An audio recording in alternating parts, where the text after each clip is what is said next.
If someone handed you $800,000 right now, and the only condition was that every dollar had to go toward assets that generate 3 times the monthly payment back to you, would you refuse it? Obviously not. But that's exactly what strategic debt is. Most business owners will never use it, not because the math is wrong, but because the word debt triggers something emotional that overrides the number entirely. I'm Ryan Chen with Loancater. I've personally funded over 300 businesses across construction, HVAC, medical, restaurants, trucking, and franchises. And today I'm going to break down exactly how strategic debt works, the mistakes that turn it into a death sentence, and the 3 numbers you need to know before you borrow anything. So next time a growth opportunity is sitting in front of you, you know exactly how to fund it, what it should cost, and what every borrowed dollar is going to return.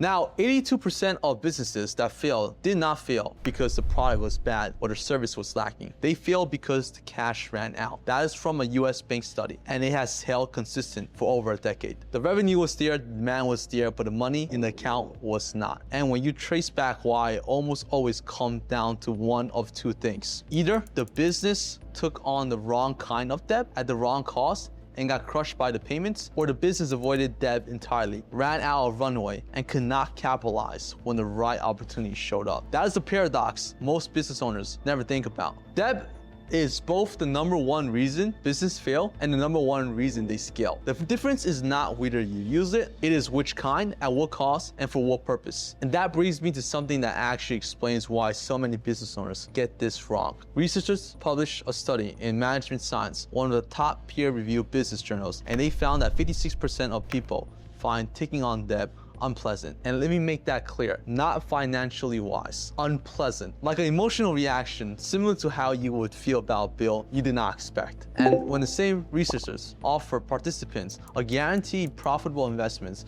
one where the return was mathematically certain, half of them refused to take it if it required borrowing money to fund it. They would rather miss a guaranteed profit than deal with the discomfort of owning someone. Now, just think about what that means for you as a business owner. If there is a piece of equipment sitting in front of you right now that would add $15,000 a month to your revenue, and the financing on it costs you $3,000 a month, the math says take it every single time. But more than half of business owners will hesitate because the feeling is uncomfortable. And the research shows that feelings is not even based on your own experience. It is cultural, it is inherited, and your parents likely felt the same way and passed it down to you without either of you realizing it. Now, I'm not telling you this to go make you borrow as much money as possible. What I'm telling you is that if your decision making around capital is driven by emotion instead of math, you are leaving growth on the table every single month, and you do not even know it.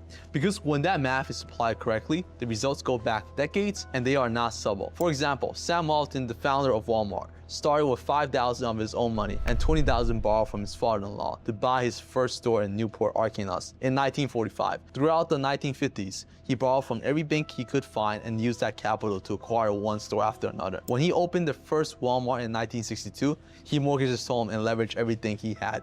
By 1969, he had 18 locations across Arkansas and Missouri, all built on borrowed money. If Sam Walton had waited until he saved enough cash to open each store out of pocket, there will be no Walmart. Walmart is now the largest company in the world by revenue, but the math that built it is not complicated, and it works at every scale. A restaurant owner used the SBA 504 for $4.8 million to open his 6th location at a fixed rate of 4.3% over 20 years, and he kept leveraging each location to fund the next debtor. Same principle as Walton, just a different number. A dentist secured, let's say, $250,000 through a 7(a) to add another $35,000 a month in new revenue by expanding the patient pays through marketing by 40%.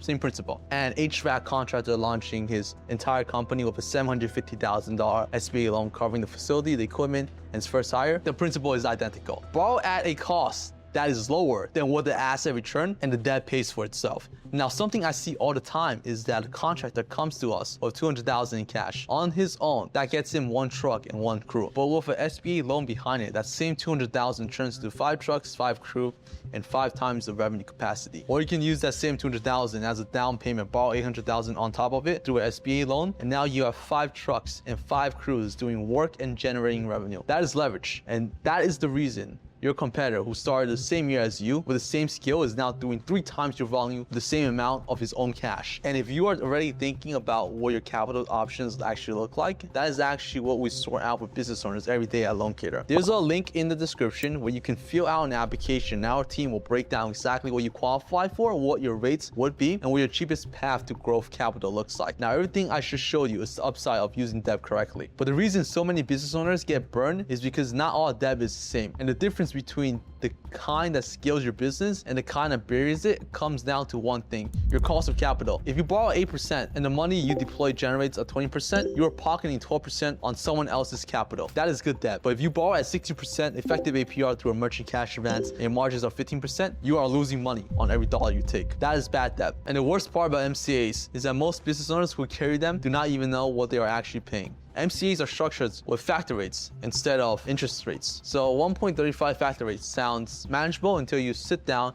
and do the actual math. $250,000 at 1.35 factor rate paid over 10 months means you are paying $337,500. That is $87,500 in fees, which worked out to over 60% effective APR, with roughly $1,700 in daily debits hitting your bank account every single business day. And when those daily debits start squeezing your cash flow, the instinct is to take another advance to cover the gap, then another one on top of that. That is called stacking, and it's the fastest way to kill an otherwise healthy business. One company, Roger Landworks, ended up with 21 stacked merchant cash advances totaling $3.6 million before filing Chapter 11 bankruptcy. 21 advances on top of each other. I worked at one of the largest MCA brokerage in the country before starting Loancator, and I saw this pattern destroy businesses that have plenty of revenue and plenty of demand, all because the debt structure was eating them alive. Which brings me to the 3 numbers every business owner needs to understand before they borrow anything. The first is your debt service coverage ratio, or DSCR. That is your net operating income divided by your total annual debt payments. Lender wants to see at least 1.25, meaning for every dollar of debt you carry, your business needs to be generating at least $1.25 in net operating income. If you are above 1.25, banks will lend to you. If you're below 1.0, you are spending more on debt than your business generates, and you are going backwards every single month. The second number is your cost of capital versus your return on that capital. That is the golden rule of strategic borrowing. If borrowing costs you 8% and the asset, if funds returns 20%, that 12% spread is pure profit on money that was never yours to begin with. As long as the return on what you borrow exceeds the cost of borrowing, the debt is working for you. But the moment that flips, the debt was working against you. And the third is knowing whether to borrow in your business name or your personal name, because this one actually has data behind it. A peer-reviewed study published in Journal of Corporate Finance revealed that businesses funded with debt in the company's name survived longer than earned higher revenue than those funded with debt in their owner's personal name. Debt in the owner's name had no effect on survival and was actually associated with lower revenue. The structure of debt matters just as much as the amount. Bear in mind, every single one of the example I walked through, from Walmart to HVAC contractors, borrowed in the entity name against the business asset and cash flow. That is what makes the difference. Now, there's one more piece to this that most business owners never think about, and it might be the most important takeaway from this entire video. The time to establish credit is when you do not need it. Banks lend to businesses with strong financials, clean books, and healthy cash flow. But when you wait until you are desperate, your numbers look weak, your negotiating position disappears, and you end up with the worst possible terms, which is exactly how people end up in an MCA spiral I just described. Right now, private equity firms are sitting on 2.51 trillion in what they call dry powder. That is capital they have staged and ready to deploy the second opportunity shows up. The best operator in every industry do the same thing at their scale. They establish a line of credit when their books are clean and their cash flow is strong. They get pre-approved before they ever need to draw on it. And when a competitor goes under and their best employees are suddenly available, or a prime location opens up, or a contract comes through that requires scaling up fast, they move while everyone else is scrambling to apply. The National Federation of Independent Businesses called business line of credit an insurance policy that never needs to be paid until you need it. And that right there is the difference between businesses that grow and the one that watch the growth happen around them. Picture 2 businesses both doing $2 million a year, competing in the same market. One borrows $500,000 at 8%, adds 3 trucks, hires 3 crews, and starts bidding on contracts they could never have handled before. The other decides to save up for 3 years to do the same thing. By year 3, the first one is north of 4 million, while the second one is still at 2 million, watching contracts go to the company that had the capacity to say yes. The one who waited feels like they play it safe, but the one who moved is actually in a stronger position because they have the revenue, the infrastructure, and the cash flow to absorb anything the market throws at them. And that is the whole point. Debt is a tool. A hammer can build a house or break a window, and the problem is never the hammer. MCA is at 200% APR for covering next week's payroll. That is breaking windows. And SBA loans at 8% for equipment that generate revenue every single month. That is building your house. And the only thing that separates the business owners who build with it from the ones to get buried by it is understanding which is which. If you want help figuring out which capital structure should actually look like, this is what we do at LoanKitter. We look at your full financial pictures, your cash flow, your existing revenue, your real estate, your assets, and we engineer that capital stack that makes sense for where your business is at right now. Not just one loan, the right combination of products, rates, and terms built around your specific situation. Well, I've founded over 300 loans. We worked with 50 plus institutional investors, and we carry a 60% approval rates across our entire application base. So if you're interested in that, I'll leave a link in the description below where you can fill out an application. Now, our team will map out exactly what you qualify for and what your rates will look like and how much you could save every single month compared to what you are paying right now. Thank you for watching, and I'll see you guys on the next one.